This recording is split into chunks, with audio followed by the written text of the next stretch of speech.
Okay guys, so today I'm going to be showing you how to do the T-FlipFlop. So T stands for toggle, right?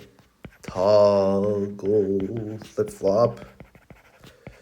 And the thing is, the toggle flip-flop, if you want to look at it in a totally physical way as an analogy, it works like a pen. Let's say we have a pen, right? This is a button, and this is like the little, this is a tip of the pen.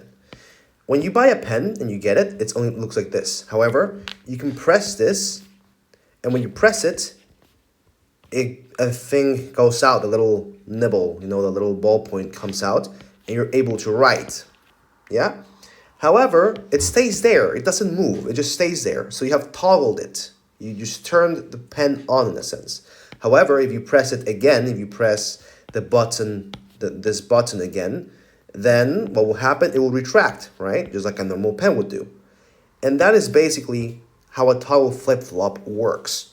So let's say we have our clock, obviously. So we have our clock. We can start off by, let me just make it like this. CLK. I'm telling you, this new pen kind of sucks, but whatever. Let's say, let me just do bum bum bum bum bum. Bum, bum, bum, bum, bum, bum, bum, bum. Okay, something like that. And let's say I have my T here. What will happen then? What happens if I don't do anything for the first couple seconds? Let's say I do this, and I don't do anything. And then here I do once, and here I do twice. What will happen to Q, right? What will happen to Q? Well, it's quite simple. So first, let's say right here, I'm toggling on my pen, but the clock is not on. So it will stay in 0, right?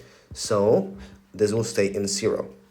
Here, the clock is on, but I'm not doing anything here. So it'll maintain itself in 0, right? Up until here.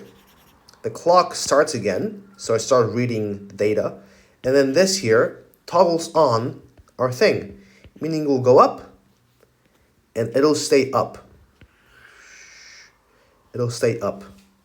However, what happens when our clock begins again, we toggle on our thing again, meaning it will go down, right?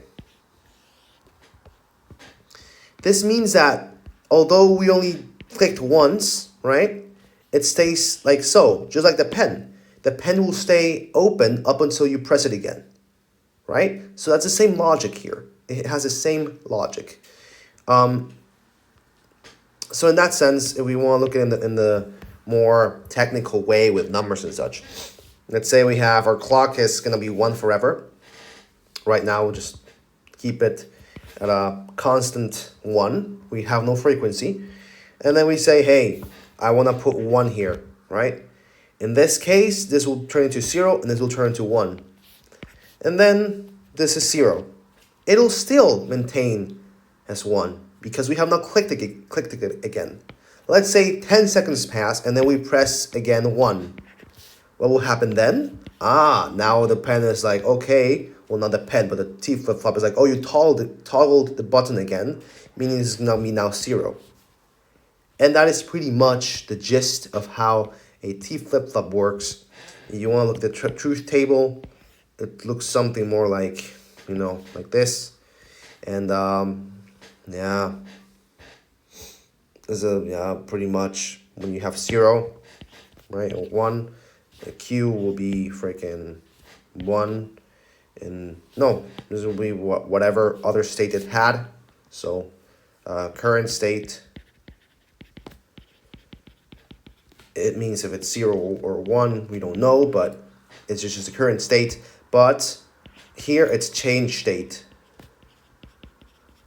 So to 0 or 1, we don't know what the history or context. We don't know if it was a 1 or a 0 before, but that is how it basically works. So that is a T-flip-flop, and yeah, that's pretty much it.